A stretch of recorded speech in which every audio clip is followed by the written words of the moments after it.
you laid the emphasis on the issue of austerity. You've seen the impact on the PIGS countries. You've seen the impact even in the 70s on the Latin American countries.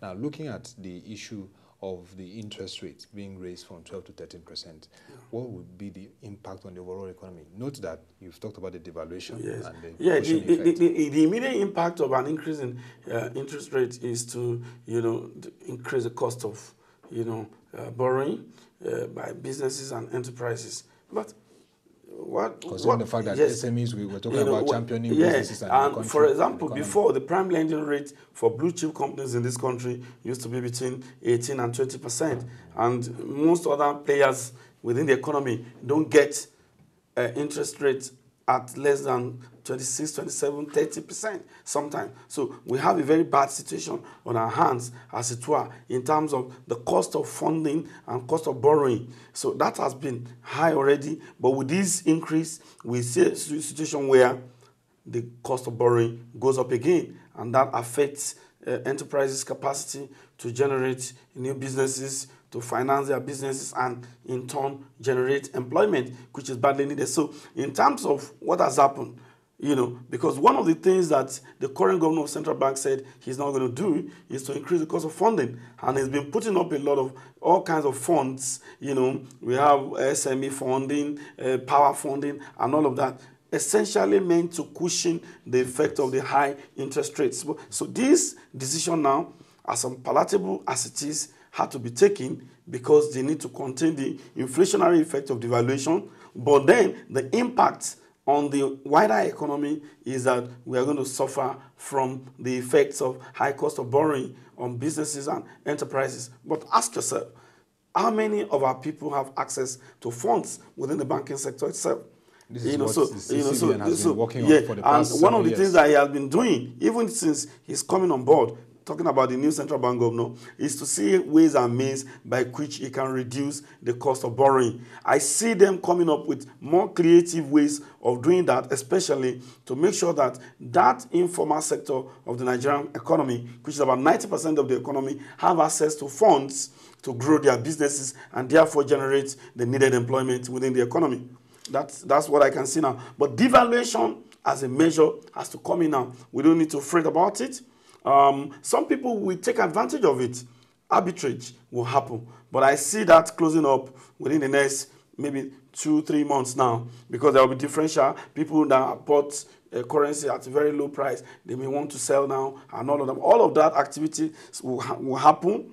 Arbitrage. It will happen, but I think it will peter off in a matter of weeks or months. That's one area there for investors, because if you're an FX investor, this is the time for you to make your money or count your losses. But at the end of the day, the activities in the market will, interaction of people who want to take advantage and people who want to, who are suffering losses will counter each other, and at the end of the day, we'll see it level up.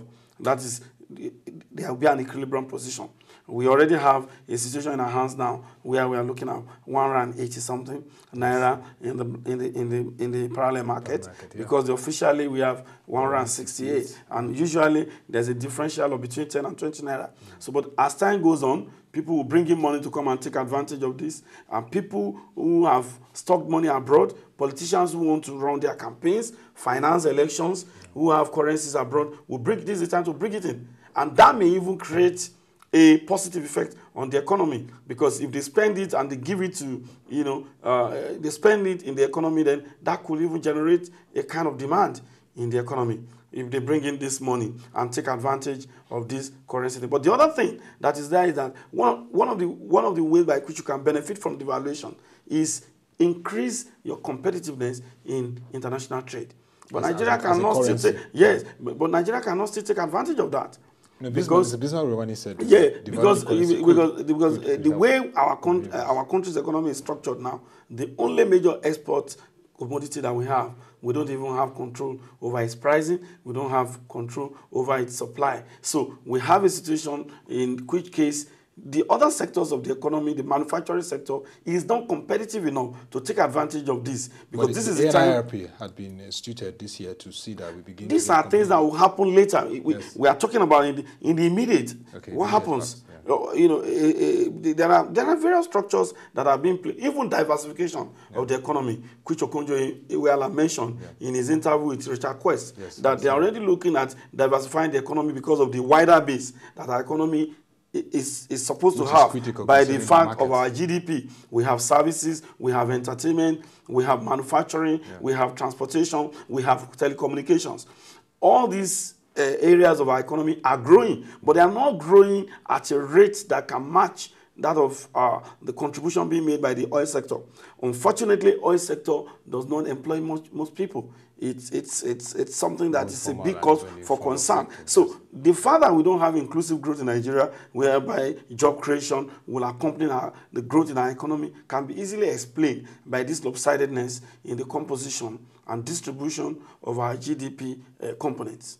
So, in essence, the devaluation policy at this time, there's a cushioning effect from what you've said to it, and in the overall... No, we will still have to do a lot in terms of making sure that the impact on the overall economy is okay. For example, the monetary policy people have done their own now. I also think a lot of other efforts should be undertaken by the fiscal authorities. Can you just tell us, like, talking about as we close? Luxury items should be heavily taxed. As we speak, there are so many things that people bring into this country that are not necessary. And then we spend our hard-earned foreign exchange in bringing that one in. Unless a product is so necessary, you tax it heavily and make sure that the duty that will be gotten from there, from, of course, our borders, the customs must do their work properly. Because once you increase tariffs, we're not talking about outright ban now. Okay, you want to ride a Jaguar. If a Jaguar costs you $1 million anywhere in the world, you are bringing it to this country. For God's sake, give $1 million or $1.5 million to the Nigerian government. That's one way of attracting money. Then, of course, the taxation of our wealthy people all over the country, all over the world today, they are talking about reducing. That was the challenge Obama had. When he reducing inequality between the haves and the have-nots. Yes. And one way of doing that is to take from them and use it to develop the economy, especially in the case of Nigeria, where most of the income are gotten from unsavory sources. Yeah. And you have a situation where we need to be more creative and more imaginative and more daring in the way we go after people who have lots of money in this country. We can actually make a lot from their own taxation, so that we do not overburden taxes either on corporate bodies or on individuals. But we need to widen the net. There are so many people that are still supposed to be brought into the tax net, especially for the subnational governments, because they all rely on the capacity of this oil sector, the revenue allocation process that takes place every month, and that is dwindling very well. Some of the states are already finding it difficult to survive. What are they doing about IGR?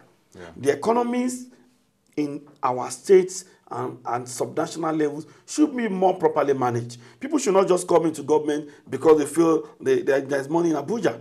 People should put on the table what they want to do to develop, to grow the economy of their respective states. That's how to reduce the pressure on the oil revenue that they go to Abuja to take every month. And it should be more prudently spent. For example, there's no reason why the federal government cannot use this opportunity to carry out some of its reforms in conjunction with the legislature to bring down the cost of government itself. Yeah. This is the time for our legislators to, as a way of showing the rest of the country that they believe in austerity, they believe we have to cut our quota according to our cloth, to do something about the kind of allowances and salaries that they are getting. Across party divides, they all enjoy that. And then they come to tell us that they have different policies and ideologies. Whereas when it comes to milking the country dry in terms of fat and unreasonable allowances, they are all in the same basket. So we need to do something about that. Another thing we need to do something about is some of the goods that are being imported into the country that we can manufacture here. For example, your concentrates are allowed. Fruit juice is not allowed. So if you set up a fruit juice manufacturing plant, all that you need to do is to import the concentrates and add the juice and repackage it. And so that's what most of these companies are doing. We need to look into that and discourage these activities because they just drain our scarce foreign exchange.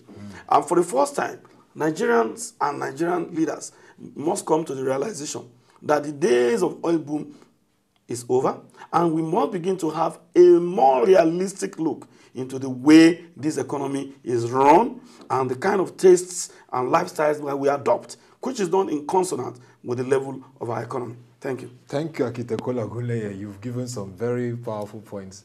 You know, when we heard this decision by the Monetary Policy Committee of the Central Bank of Nigeria about the devaluation of the Naira and also the increase of the monetary policy rate from 12 to 13%, there have been a lot of interpretations, analysis, but today I've really enjoyed your analysis, which is clear and incisive, and I believe that this will also create more engagement and debates on the social media, particularly, which is our major base.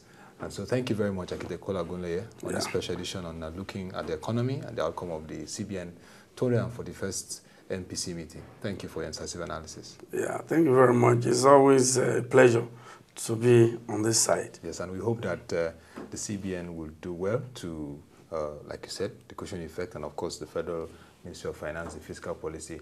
Considering the fact that we're heading to the election period, it will be a moment for country. And so that was the special edition analysis on the outcome of the Central Bank of Nigeria MPC meeting held on the 24th to 25th of November 2014 in Abuja. For further information analysis on this site, you visit us at www.webtvng.com and our social media handles Facebook and Twitter. The conversation on economy, the issues on austerity, devaluation continues, and you should not be left out of it. Thank you for watching and have a lovely day.